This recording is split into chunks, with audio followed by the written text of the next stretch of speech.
So I'm going to discuss a little bit of why, in my opinion at least, car prices are absolutely insane right now. If you've looked at buying a car, maybe you're involved in the car business at all, and it's not just the GX470s that most of you follow us for. Everything at my lot is above what it was last year by thousands for the same exact vehicle. So I guess you got to go back to the major initial shutdowns with COVID.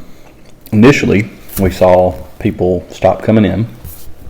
The entire shutdown, they come in and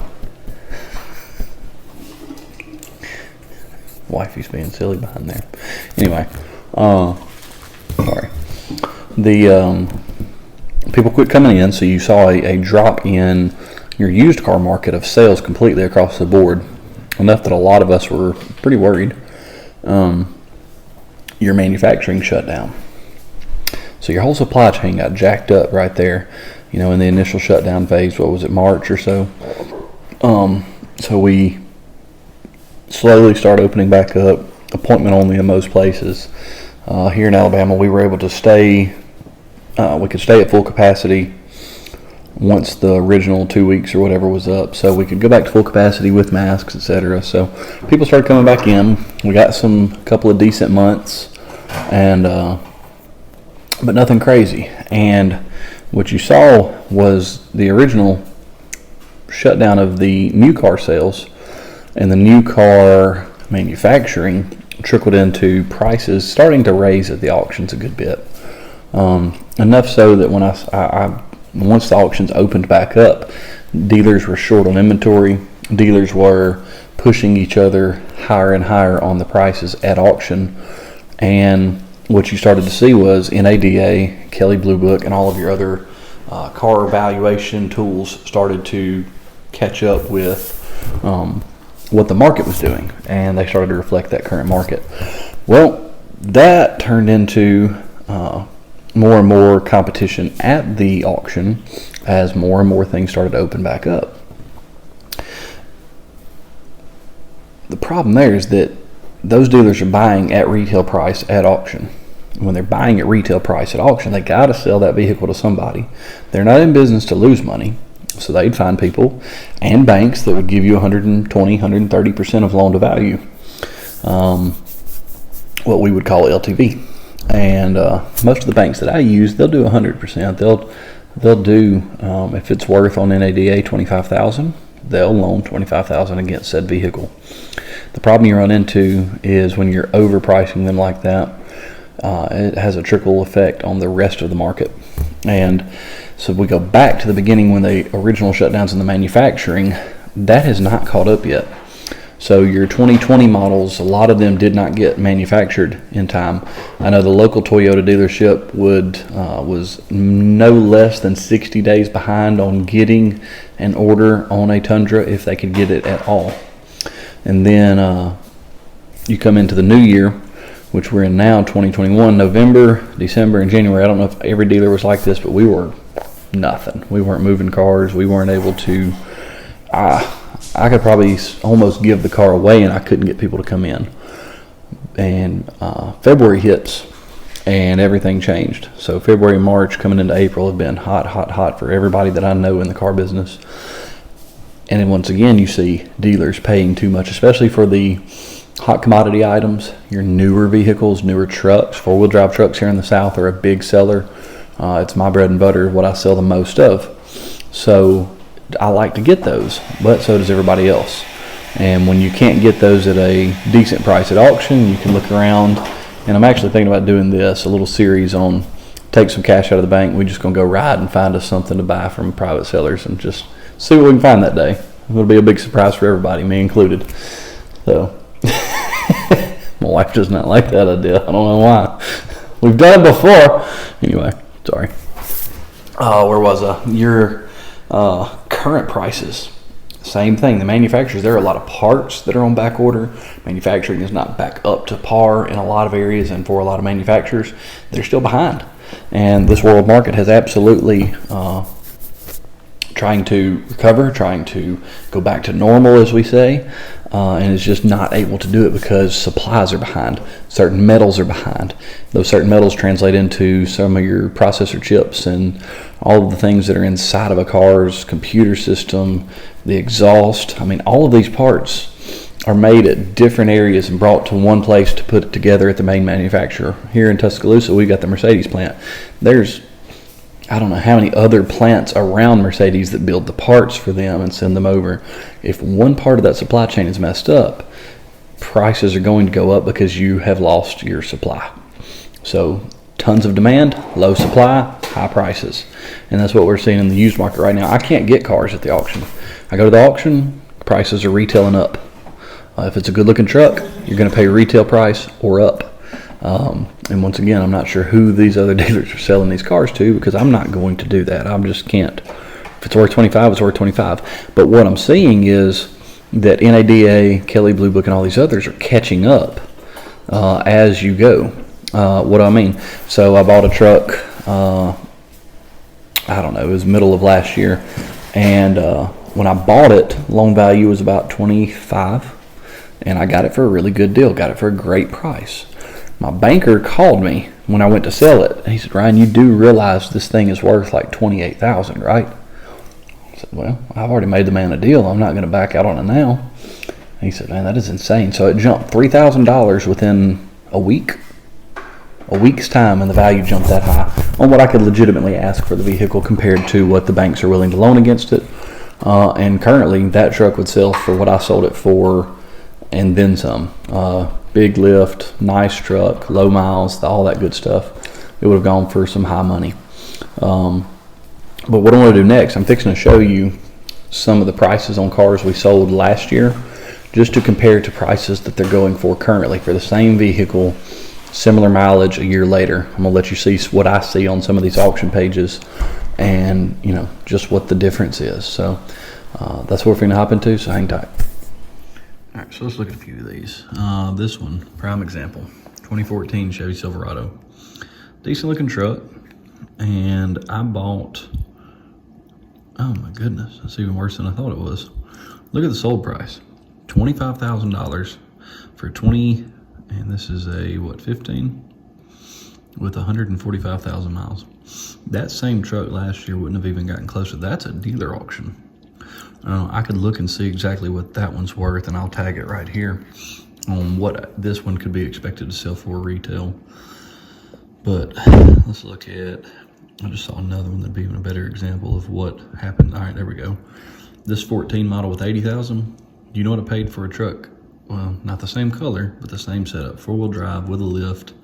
Mine looked better than this, according to me, in my opinion. What we sold it for, look at what it sold for at auction. $34,200 for a 2014. Do you know what I paid for that truck last year? I paid $18,000 for an identical truck, same mileage and everything. That is what has happened to the market right now. So if you're looking for a used vehicle, good luck. This one's not too bad for what compared to last year. This would have been about a $16,000, $17,000 truck. Still sold for almost $19,000 for a 13 model, the old body style with 142. MMR, which is one of the Manheim, which is another auction valuation tool that we use, is only 16.6. So this is what you're seeing on all these. Let's go look at, let's see if there's a Lexus. Let's see if I can see comparatively to what they would have gone for last year. All of these are sold units, by the way. Everyone that you're sliding by was sold. Yukon, I don't see any comparable. I don't see any comparable in the Yukons of what I sold last year, but let's look. Let's see if there's a Lexus or not. Jeeps. Still in the Jeeps. Goodness at the Jeeps. Kia. Ugh.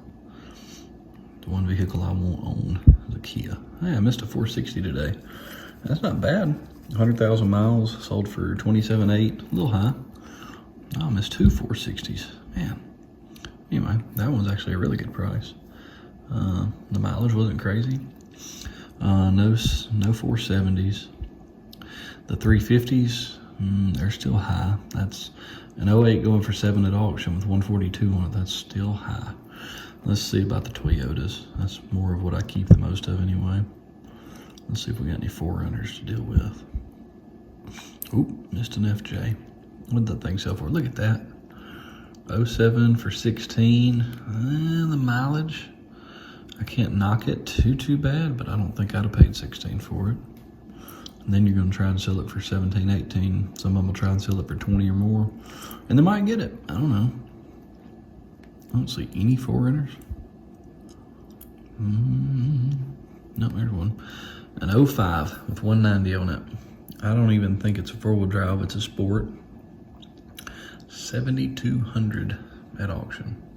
This isn't a low mile unit. It's not it doesn't even have a grade. It says it's a green light, which means I should not have any issues with it. But let's look real quick, see if it's 2 or 4-wheel drive. Details. Look at that, 2-wheel drive sold for 72 at auction. Same truck last year. I sold an 04, similar miles, and I sold it for less than that. So that's what they're expecting to get. Big money on that. They're expecting to sell that closer to 10 grand, I bet. I mean, it's just insane to see these prices. Let's see about a Tundra. There's some Tacomas. I don't know a whole lot of Tacomas. There you go. Look at that. A 14. Granted, it's a platinum, but I've got a 13 SR5 4-wheel drive. Probably in better shape because this is only a 3.5 grade. Mine's probably a 4.0. And it's sold at auction for $30,200. I probably will list mine for 20. It's 1 year older, better shape, more mileage. This one's only got 136. So that's one thing to keep in mind. And mine has got like 160, I think, on it. But still, that is insane. But that's just what's happening, you know, with all of the prices. So maybe that'll give you a little insight into what's going on in the used car market right now. If you go to a new dealership, a buddy of mine went up to buy a new 2500 today. No, yesterday. Anyway, it doesn't matter.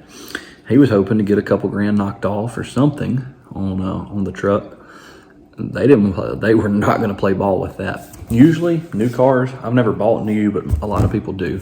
You get rebates, they'll knock money off because the manufacturers are giving them incentives. You got all these things that you can count on with buying brand new. You know what they weren't doing? They weren't going to play ball with knocking money off at all. I think they knocked off $1,000, and they dropped what they were going to give him on trade by like $3,000 comparatively to what they had told him just a couple days ago, or probably maybe 3 weeks. It hasn't been long. They said they'd give him about 47 on his trade. It was 44 when he went in. And I can tell you that truck will sell for more at auction. So they're going to make money on the new sale. They're going to make money on the trade-in, which they're in business. I can't knock that. But they're not going to move because everybody's paying sticker price. You want a new Corvette? You want one of the 2020s, 2021? You're going to pay well over sticker price. You want a TRX Ram? You better get ready to buck up about 105 or more. A lot of them are going for over that. I mean, the sticker price and up. They're just not selling for MSRP anymore. And the used market is the same. I'm almost out of cars. We're down to, what, 10 cars out there? She wide-eyed looked at me. So maybe we don't even have 10. I don't remember. It's not many. I can't get them. So we're in a tight spot all across the board. So if you're going to looking for a used car right now and you find one for a decent price, you better jump on it. That's the GX included. You find a good price on one, you better jump on it. Because I don't know when we're going to come out of this slump. I don't know. Hopefully soon. And hopefully prices will start to normalize a little bit. But if we keep pumping money into the economy, I don't know. It might not. We'll see. But I hope that gives you guys a little bit of insight into what's going on. And hopefully we'll settle back out of this thing real soon. But until then, I'll keep pumping out videos for you guys. And hope to educate you in some form or fashion. If you've got questions, as always, throw them in the comments. We'll be glad to answer them as they come in. If you liked it, be sure to like, share, subscribe, all that fun stuff. And we'll catch you next time. And just so y'all know, my wife just this is a fine angle, so I don't know what she's thinking, but I may be You're in trouble. recording? Yeah, I'm recording right now. Well, I'm fixing to get some water, so you might want to stop it. Oh, he'll be in the background. Told you.